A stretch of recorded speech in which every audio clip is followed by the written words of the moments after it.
Hello, everyone. Welcome to Ongoing Mastery, Presenting and Speaking, the podcast and the interview. All right. So we have my friend Anastasiya. So you, my dear, are a rest coach. How did that happen? Hi, Kirsten. Hi, everyone listening. My name is Anastasiya Rutus, and the rest coaching just was always part of my life. And a few years ago, I realized that it's something that I have been gently pushing people into doing, like resting more and taking care of themselves and prioritizing vacation instead of prioritizing other people's goals in their Hmm. lives. But the biggest shift for me was when I became a mom. I have a 4-year old. And at that point, all of me time disappeared because Yeah. all of me time turned into mommy time. And after the first months of hazing, not hazing, but the haze Hmm. settled of like, okay, I figured out how to keep this baby alive, it sounds like. I was like, I am not like the only persona that I was mommy, which Hmm. is a great persona to have, but to me it was not enough because I was like, well, I was a person before I was a mommy. I was a Hmm. person for 30 plus years before I became a mom. So to Yes. me, it became very important for myself to find that space and time and also give myself permission to rest more, to just allow myself to do the things that bring me joy, because in the society, even I have been impacted by this, and I see it a lot with my clients, is that we get guilted, we get shamed into even Yes. thinking about rest, into thinking that we haven't done enough, and apparently there is a bar and we just haven't practiced enough to reach it. And my whole concept is like, rest is a necessity. We all need it, just like we Hmm. need water and food to survive, to thrive, to enjoy this life. So thank you for Fantastic. having me. I'm happy to. And what we're doing today, everybody, is a hybrid because not only do I want everyone to be aware of her work so that as entrepreneurs and as speakers, you can take benefit of having a rest coach, but also we're going to do a live coaching session because there's a couple of things that you said would be beneficial for you. And one Yes. of them was talking about approaches to kind of help you steer when the conversations kind of it's easy to go down rabbit holes, it's easy to go down directions, and to stay on task. So that let's start with that one. If you are in a webinar or you're in a video with a group, especially a group of people, what is the way of preparing your material that you're doing right now? What do you do before you go into a session? So I usually prepare a structure. So Hmm. it's a rough agenda of, first of all, how I want to spend the time that I have with the Hmm. audience. And also, what are the main, I try to stick to threes, to like main kind of key points that I want to talk about. Good. And Yep. then I try to expand on that, whether or not I need to present whether or not I need to create a presentation, right? I still want to have some talking points for myself. I Hmm. found that, like, kind of second by second, I've tried to do a few of the, let me run this whole script and see how it sounds. It doesn't really work for me. I don't know if it works Mm-mm. for other people, It really doesn't but work for anybody. like, I am more intuitive as to kind of trying to read the room and seeing where it goes, but also having ideas, like that flexibility. It's kind of also part of my overall framework, is like, how can you know what brings you joy, right? But in my case, it's like, what do I know that I can either introduce in my conversation on this topic, or if I'm seeing that it's not landing, right? Like, what are other options I can go for Hmm. to do that? So like, when it's an organized workshop or an organized session and there is an agenda, it is so much easier for me to get comfortable and Hmm. to get um, like, to do the thing. right? Yeah. Versus if I'm in more unstructured environments, Mm-hmm. and someone like Kirsten asks me like, so how did you get into rest coaching? And my first thought is like, well, how much time do you have? Because usually Exactly. that story can take on several hours, and it can take on Mm-hmm. several different just tentacled, stories that all in way encompass it, but also don't necessarily need to be brought in at every point in time. And this is when I'm like, how do I keep my brain, I guess, from staying a little bit more organized? Okay, perfect. So you actually have some advantages other people don't because Which you're good is at reading people and you're intuitive. So reading a room is actually a learned skill. Most of the time, you already have that skill. And that's crucial for being able to do the technique I'm going to talk about. When you're doing your workshop, you essentially everyone has agreed to come on the journey with you leading them.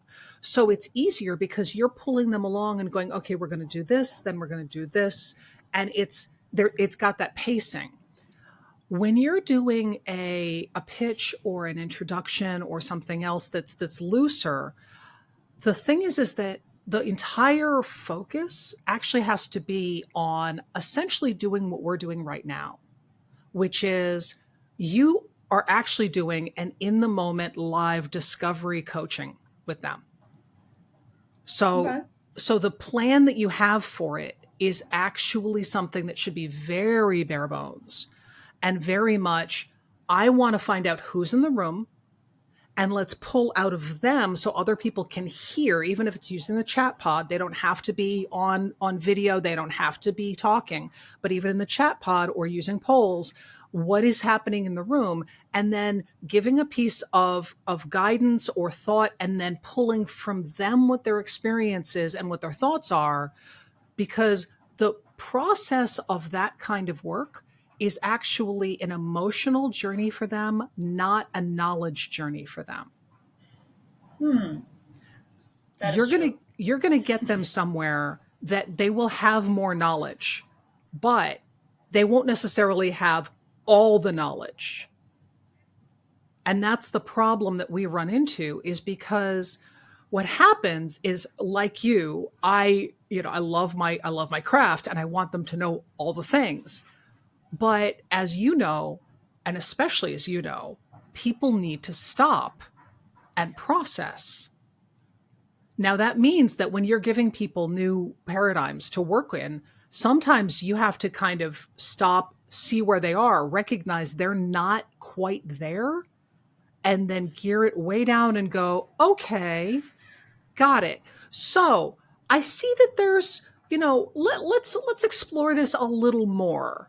So when you find the resistance or you find the confusion or you see, I mean, if you can see them, it helps because you get the facial, the body reactions. But honestly, people are very expressive, even in chat, with just, I don't get it. Or if you say, who understands what I'm getting at? Throw a 1 if you do, throw a 2 if you don't, throw a 3 if you don't even understand the question. And then you get a couple of 3s. Well, that tells you that they were so in their head when they were listening to you that they're not in the space with you. That is And so good. Thank you. sure, yeah, this is what the thing that's so tricky about this kind of work is, especially in a virtual setting, people spend more time in their head because they are so terrified of looking or sounding foolish that it's even harder to pull people in than it is in a face-to-face pitch or meeting. So the good news is, as you know, everyone wants to be heard. Like, there's nobody Yes. coming to stuff that's like, I don't care what I think. I don't have opinions. Tell me what you think. That, like, nobody takes themselves out of the equation. So the thing I would strongly encourage you to do is to come up with 1 or 2 things that are like conceptual places you want them to achieve, and then have extras for if you have a group that is particularly, ready and they're moving fast, you have more things you can offer. But the problem we have is we try to offer steps 1 through 5 to all the people. Only these 3 over here can only hear 1 and 2.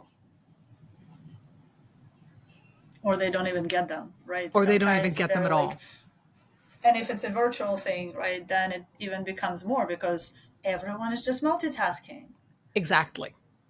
People will give up their email. They will give up their phone. They will do all that voluntarily if they feel heard. That's the secret, is when they feel like you're actually present with them, they voluntarily give up all that stuff. You don't have to micromanage them on it.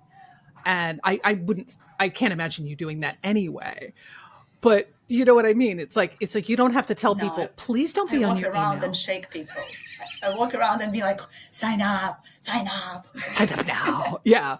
No, yes. So the rest part that your focus of being able to give people the actual, the calibration in their system and their mind and their heart that you work on is actually exactly how you succeed at that kind of call. So, as I said, you've got an advantage.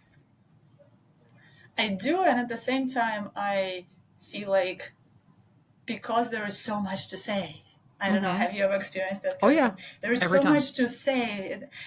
And sometimes even though that's one of the things I try to have my clients do, is work on like this tiny, tiny moments of rest and to introduce them into every day. And that's what my framework is all about. It's like, I sometimes forget to pause myself and to breathe and to like go. And I'm like, because again, with like a structured workshop, it's like, okay, I know that people need breaks and I know this and I know that.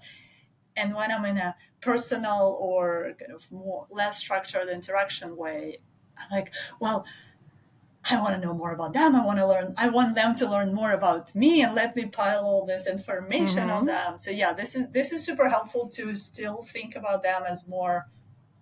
They are intentional connections, right? They are intentional choices that we make. Like to me, all of the kind of work around rest that I do is really showing people that, hey, you are in control of your life. Yeah. Right. You are in control of the things that happen to you when we say, oh, I have to take this meeting. I'm like, no, you can decide to take this meeting, right? You can decide not to take this meeting. You can decide that you're not worthy enough to not take this meeting. And then you just have to mindlessly suffer through that or whatever it is. But in the hugest majority of cases, our lives are in our control, whether it's intentional control or like unintentional, right? Like sometimes we in the grind circle of the hamster wheel running. Yeah. We get onto that and we keep on running because, well, that's just how life is. But the reality is we are not trees. We can move.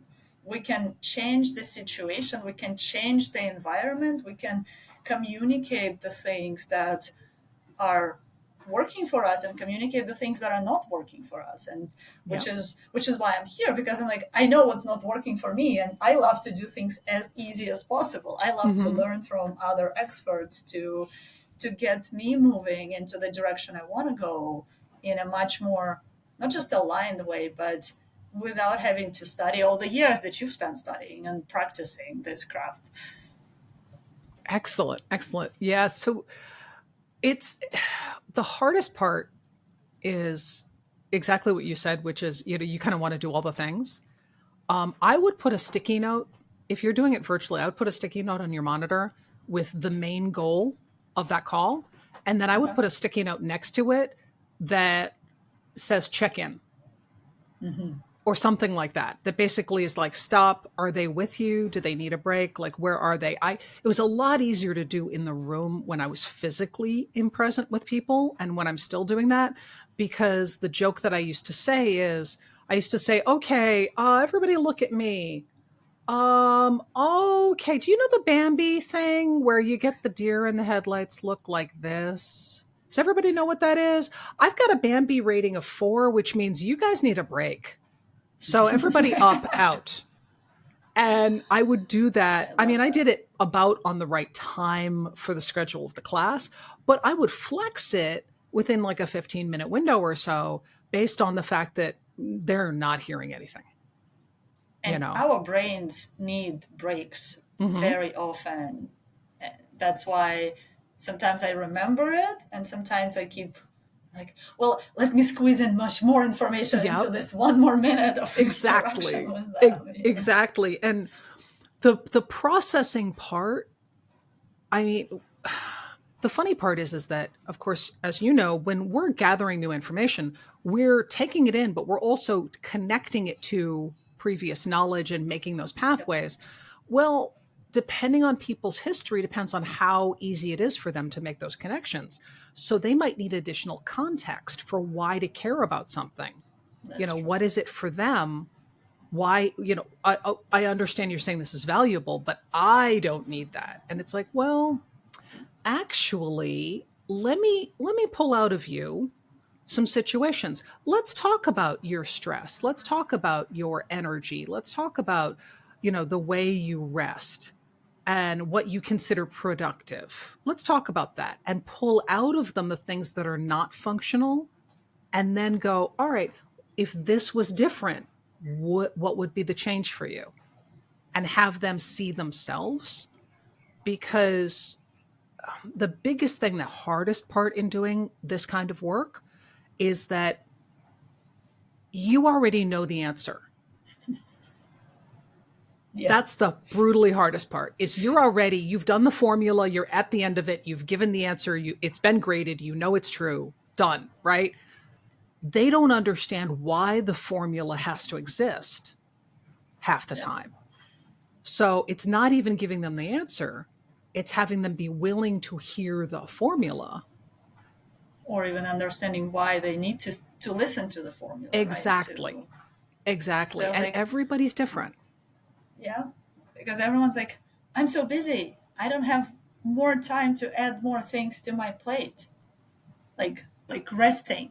It's a thing that you add to your plate. I'm like, how about kind of like you said, the processing? Our brains are wired for receiving all this information. And then when they rest, right, like people say, oh, go take a walk or take a shower, right, so that you're out of this kind of visual distractions or okay, English is not my first language. Distraction, I apologize probably. For my impression. Distractions, thank you.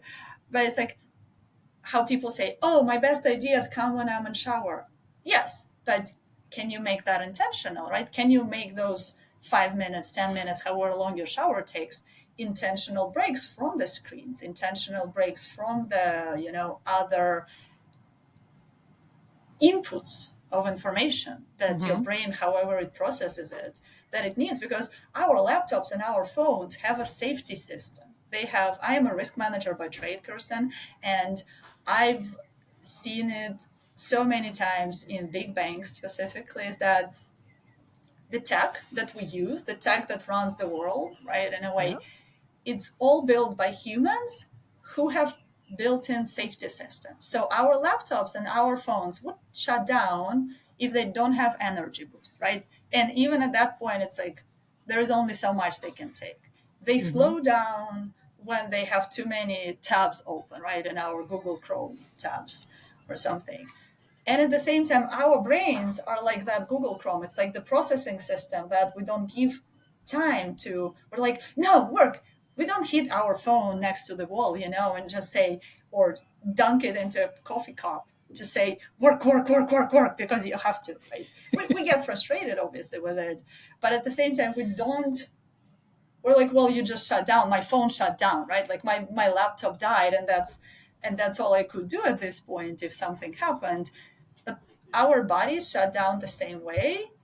But we're like, well, just put more coffee in it. And I keep going and keep going and keep going. And then I'll rest when I'm retired. Yes. Like, did you get a note that you'll get to retirement? Like, right? It's like people are intentionally not wanting to think about how short life can be. Yeah. And how that, yes, we're projecting for like all these many, many years of happy life, but at the same time, in this moment, we're not making our lives happy. Mm-hmm. And so I encourage everyone to think about it like you're very intentional how you show up, how I show up, how we speak about things, right? But it's also, is the life we are creating worth enjoying? Mm-hmm. Awesome. Awesome. Yeah. So, what I want to ask you, I'm going to give you some final Yeah. thoughts, and then I want to ask. So, I want to start with if you could reach out to the audience and say, here is the one thing I'd really like you to just sit with and think about. What is that one thing? I think that one thing would be the fact that we never know when tomorrow is not going to come, Mm, okay. and that the precious moments are today, and we are in charge of making them happen and making them count. I've heard a quote somewhere that only our children will remember how busy we were 20 years down the road. Ooh. Oh, that's good. Right? It's like, Yeah. are we showing the next generation that all we can do is grind? Or are we trying to show our generation that, hey, I'm here with you today? And yes, I also do the stuff that I want to do, but I do it intentionally. And even if we spend 5 minutes together connecting, intentionally being in the room versus multitasking and doing 15 things at the same time, because realistically, they just don't get done in the quality manner that you Mm-hmm. would if you focused on it. Yep. I have a 4 year old. 4 year olds don't need 24 hours of my time. They need moments here and there. They need to know that they can come to me, show me their painting, and then keep on running around and doing their silly things. They need to know that we can sit down together, enjoy this moment, and then mommy will say, and now mommy's going to go do something for mommy, which is not even baby related. Like I just came back from a solo trip where I don't take my baby with me. I don't take my husband with me. I just stayed in a hotel with a pool for myself because that's what I need. But I want everyone to think about like what is those things that can bring you joy, because they don't have to be expensive. They don't have to be even time consuming sometimes. But we're Mm. so primed to think that only a 2 week vacation where we stuff more stuff to do and dread coming back can fix us. I challenge you to think that 1 week or 2 weeks out of 52 weeks is not enough for your body.